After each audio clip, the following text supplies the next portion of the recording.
E aí, Fono? Tudo bem, Vanessa? Tudo bem, Cristiane? Estamos aqui de novo. Para mais um episódio do E aí, Fono? E aí, Fono? Podcast. É, nossa versão aqui, ó, que lindo. Tá lindo. E a gente, durante esses tempos, deixamos algumas caixinhas abertas para vocês fazerem perguntas e recebemos algumas. Então, inclusive, se vocês tiverem alguma pergunta, como que pode fazer? Pode mandar direto no Instagram, no direct, né, do E aí Fono, que é @ e aí... aí é underline, aí underline fono. Aí não tem mais underline. Ou a gente está sempre postando caixinhas aí, tanto no Instagram profissional, quanto no Instagram do E aí Fono, né?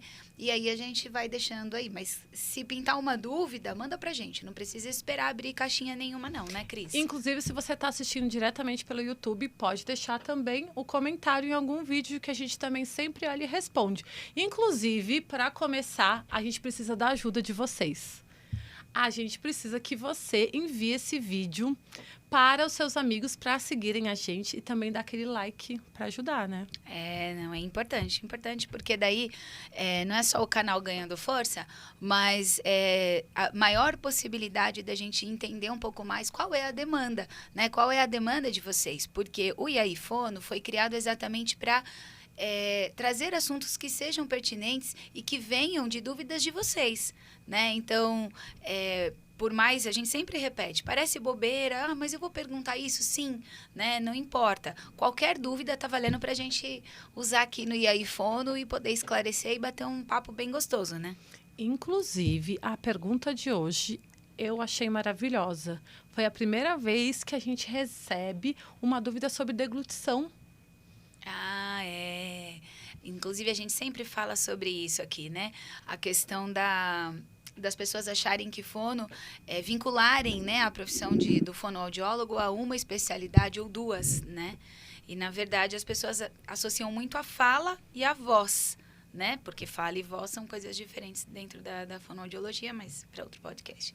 E aí... a gente percebeu agora porque a fono também trabalha com disfagia. Vamos para a pergunta, Van? Vai, manda aí, Cris. E a pergunta é: uma pessoa de 80 anos tosse ao comer, tem alguma solução? E aí, Fono? Bom, depende.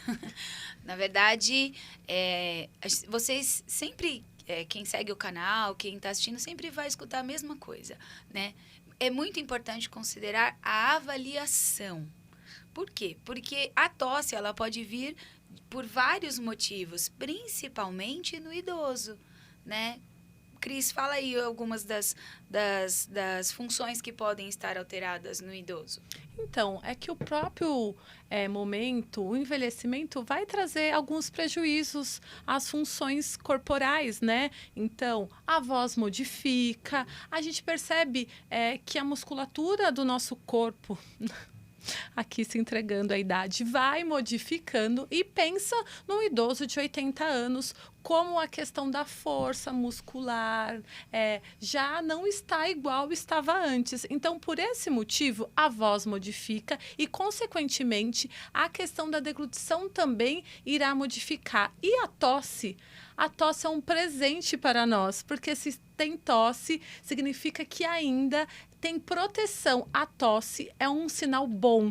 Quando o idoso está tossindo na hora que ele está comendo, ele está tendo um reflexo de proteção. Então, por favor, quando vocês verem um idoso tossindo após a comida, após deglutir tanto sólido como líquido, deixe tossir. Porque a tosse significa que a comida ele pode não ter organizado direito e ele ter tido uma penetração laríngea, que é a comida indo lá para o buraco errado. E aí a tosse vem como uma proteção, né, Van? E tem outros sinais também que o paciente, né, que o idoso está com uma dificuldade de deglutição.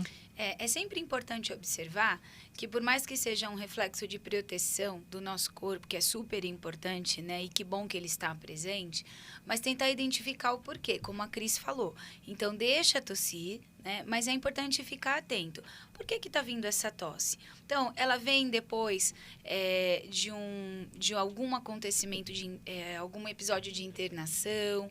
Ela está vindo depois de um uso de uma medicação, porque algumas medicações provocam como se fosse aquela famosa coceirinha na garganta, né?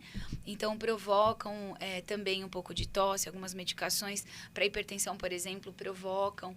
Então, a gente precisa estar atento por que essa tosse está vindo. É só porque desorganizou mesmo e aquela coisa, né? Ai, como ela falou, foi pro buraco errado, né? Então, às vezes vai falar, né, como os reflexos também já vão mudando, né, e toda a musculatura, porque a deglutição, ela não diz respeito só a essa região da laringe, né, que também envolve a voz, por isso que modifica a voz, porque a estrutura está tudo ali, né, onde a voz é produzida e toda a estrutura da deglutição está aqui também, mas a deglutição, ela também engloba o ato de mastigação, né? Desde quando você vai apreender o alimento lá na boca, abocanhou, mordeu, começa tudo, né? Então, tem a mastigação, tem a postura da língua, né? Porque a língua também é um músculo, então ele também fica mais flácido, né? Que a gente chama de rebaixamento de tônus, então ele também fica com alteração no tônus, né? E aí, mais essa desorganização que a Cris falou. Então, isso tá vindo do nada? Não. Tá vindo depois de uma medicação? Teve uma internação? Ficou entubado por algum tempo? Importante. A gente tem notado isso depois de um episódio anterior aí de gripe, né? Será que não tem também um pouco de refluxo? Ivan, né? a gente está falando de idosos, né? Hoje, a gente sabe que alguns usam implante, mas a questão de uma prótese dentária mal adaptada também pode causar uma desorganização na hora da alimentação. E a gente pega tanto, né, Cris? Porque muitas pessoas vão lá, moldam uma prótese há, sei lá, 8 anos atrás, né? E depois elas descobrem que tem alguma coisa errada, mas elas não pensam. Por quê? Existe perda de massa, né? E às vezes emagreceu. Emagreceu. E aí a prótese também ficou... Então, tem uma série de fatores que influenciam, né? Também no uso da prótese. Então, assim, são vários fatores. Porque a gente pega muito, às vezes, né?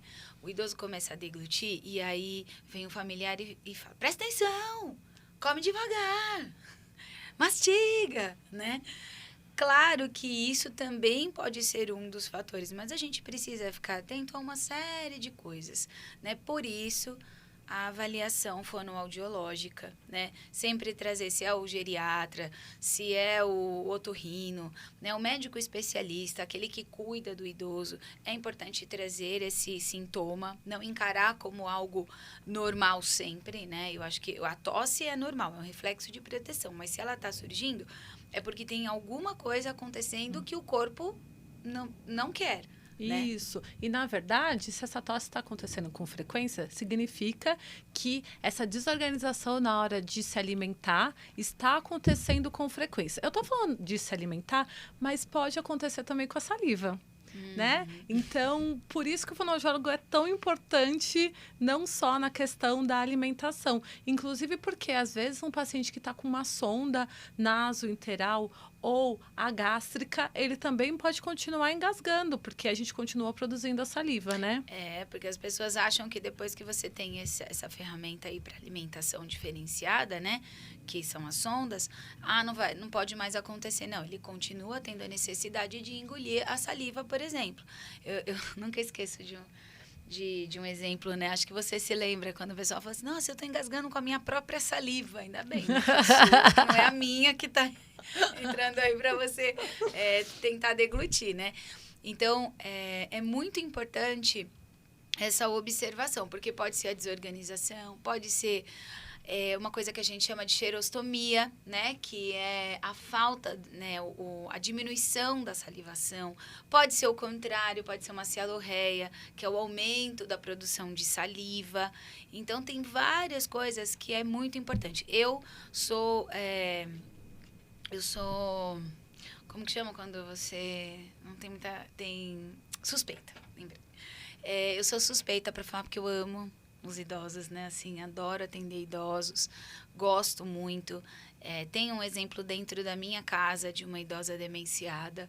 E outra coisa que é importante, assim, que eu vou levantar essa bandeira aqui, Cris, que é a importância de se olhar para o idoso de forma não só dar bronca, mas tentar entender o que está acontecendo. Porque a gente começa a entender que o idoso, às vezes, ele demencia muito precocemente, assim, muito antes do que a gente imagina que poderia acontecer. Muito antes do que a gente percebe. Muito antes do que nós gostaríamos também. A gente vai vendo esses sinais acontecendo e a gente fala, tudo bem, foi só hoje. E depois a gente percebe que isso já era um sinal de que estava acontecendo. Sim. E aí a investigação, ela começa por um ponto. Ela pode começar por quedas constantes, né, recorrentes. Ela pode começar por o famoso deixou o fogo ligado do fogão. Ela pode começar por uma coisa que você acha que o idoso está mentindo, mas não é realmente. Ele acha que aquilo aconteceu, né? Ou ao contrário, ele não se lembra.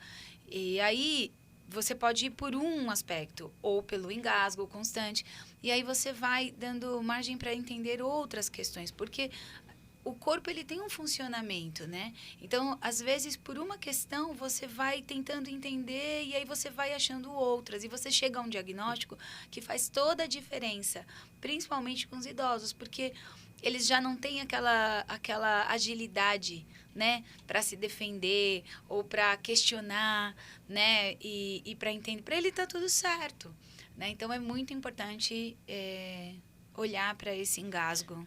E quando você estava falando das funções da mastigação, da deglutição, eu estava pensando nas fases da deglutição que você estava explicando um pouquinho aqui para a gente como isso funciona. E a primeira fase da deglutição é a fase preparatória. É quando a gente fala, olha, hoje você vai comer arroz, feijão e vai lá um outro Bife. Um bife, que é um complemento que aquela pessoa gosta. Então, só isso faz com que a gente já comece a deglutição, porque ela começa na fase preparatória.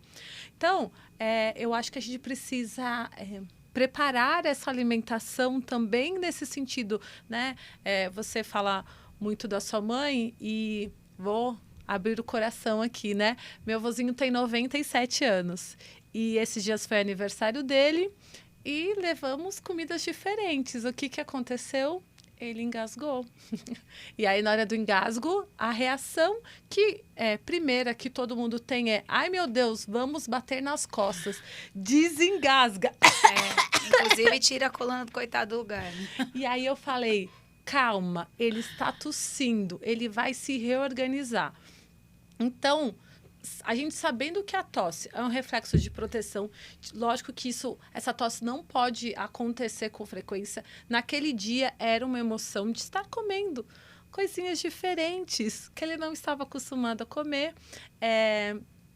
Ele tossiu, se atrapalhou, sim, importante. A gente,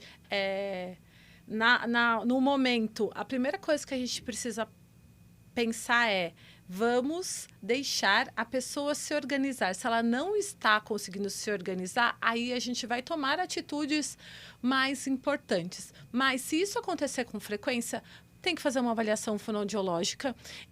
Tem algumas avaliações. A avaliação de disfagia ela é muito clínica, mas tem alguns exames também que são complementares, né? Tem e ajudam bastante, né?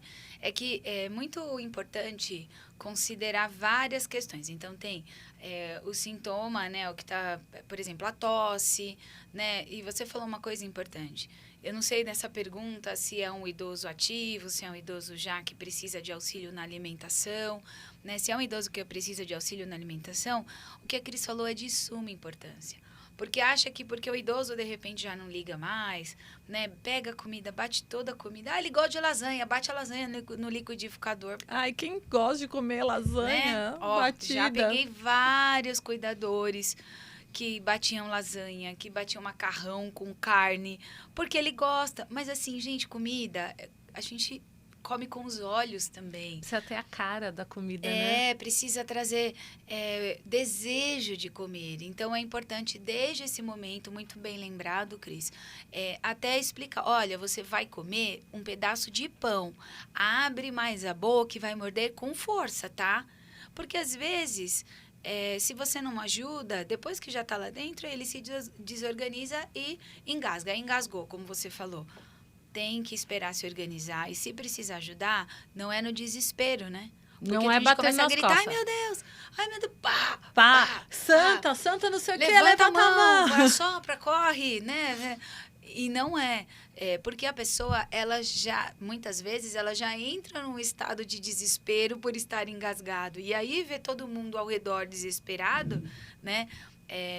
Às vezes, é engraçado que não precisa nem ser idoso. Não. Né? Eu tenho uma amiga que ela não consegue... ela não vou falar o nome, mas ela vai saber que é ela. ela não consegue engolir comprimidos. De nenhum tamanho. Nada. Mas ela consegue comer o osso da galinha. Quando ela vai comer, ela engole pedaço de osso. Ou seja, né? Aí a gente identifica que tem uma questão, muitas vezes, de alguma lembrança, de um trauma, né? De uma fala das pessoas, olha, não vai engasgar com o comprimido, né? E também os fatores emocionais. Então, eu acho que é muito importante a avaliação com um profissional que tenha todo esse olhar, né? Aí você tem os exames, tem o videodeglutograma, né? Às vezes o paciente vem, tá se queixando só de dor ao engolir, né? E aí já passou pelo gastro, não tem refluxo, não tem mais nada. O que é isso? Né? Então, é importante esse olhar global para o paciente, que não só dos aspectos físicos e funcionais, né? Então, pelo que eu entendi aqui, quando o idoso de 80 anos está com tosse, a primeira coisa que a gente precisa perceber é se isso está sendo frequente.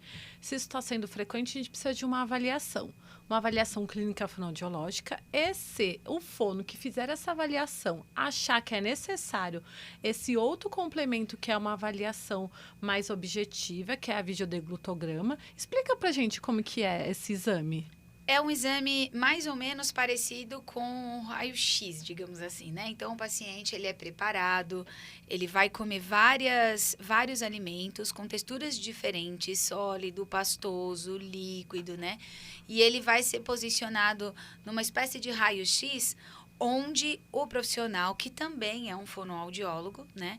Vai avaliar na hora do exame, né? Vai avaliar o que acontece desde a fase preparatória, quando ele está colocando o alimento na boca. Quer falar, Cris? Isso, não, é porque tem um contraste no alimento, né? Esse alimento é misturado com contraste, por isso que a gente consegue ver. Não adianta colocar lá para fazer o exame bebendo água sem estar com contraste. Então, eu ia falar que daí tem o contraste, né? Então, ele começa, e aí é como se fosse uma luzinha diferente, né? Na hora que ele tá comendo. Vai aparecer uma corzinha diferente.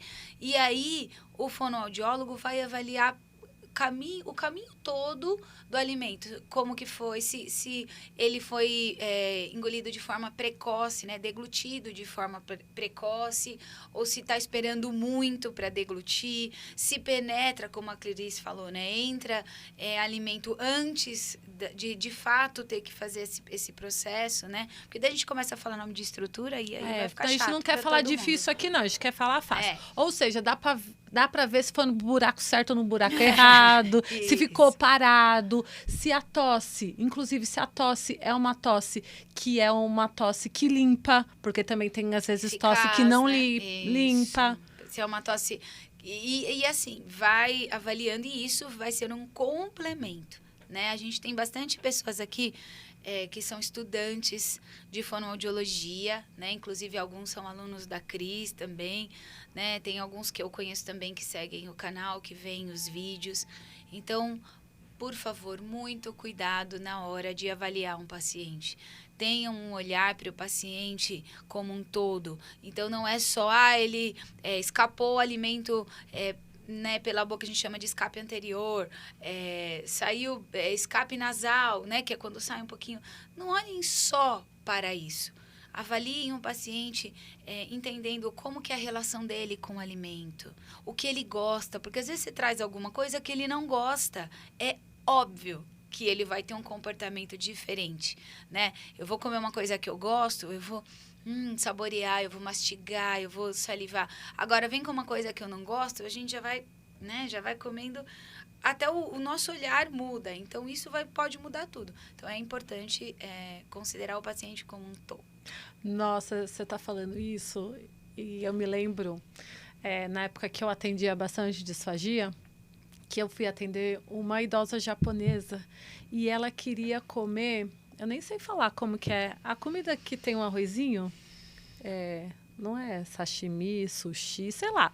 Tepã? O arrozinho com a... Sushi, isso aí, então é isso. Ai, gente, ela comia com tanto gosto, ela mastigava, ela não teve um engasgo, mas com outras coisas aquilo estava acontecendo. Era assim maravilhoso de ver e nós podermos orientar nesse sentido de saber as preferências. Por isso que não dá para chegar chegando, a gente precisa conhecer a família. Todo esse contexto é um contexto multidimensionado, né? Então, a gente não pode esquecer isso. Mas, será que a gente respondeu essa pergunta? Eu acredito que sim. Qual é a solução? A solução... Avaliação, primeiro observação para ver frequência e intensidade dos episódios de engasgo, né, de tosse, porque tosse também, né, não quer dizer que engasgou, mas tem que ver a frequência e a intensidade, né, e aí conversar com o médico responsável por esse idoso, porque idoso tem que ter um médico que acompanha, né, e eu acho que junto com o médico, pensar na avaliação fonoaudiológica para entender melhor esse processo aí. Se precisa de exercício, se não, enfim, né? Tudo isso. Combinado? Combinado. Arrasou nessa pergunta aí. Muito obrigada. Olha, eu vou dedar agora aqui, ó. Vou ser bem dedo duro. Foi a Elaine que mandou essa pergunta. Obrigada, Elaine. Um beijo para você. Obrigada por contribuir aí para o IAI Fono. Então, encerramos o nosso episódio. Nossa, hoje a Fono tá gaguejando, hein? Olha, eita, isso me dá ideia para o próximo episódio. Então, vamos ver se nós vamos falar sobre isso. Então, o que precisa fazer? Todo mundo que tá aqui... Seguir o canal, compartilhar, curtir. Se possível, ativa lá o sininho para poder receber a notificação de quando sair, né, um vídeo novo, de quando tem um ao vivo rolando, que é o caso, né, que tá em breve aí um vídeo para rolar ao vivo. E é isso. A gente conta aí com a participação de vocês. E aí, Fono? E aí, Fono?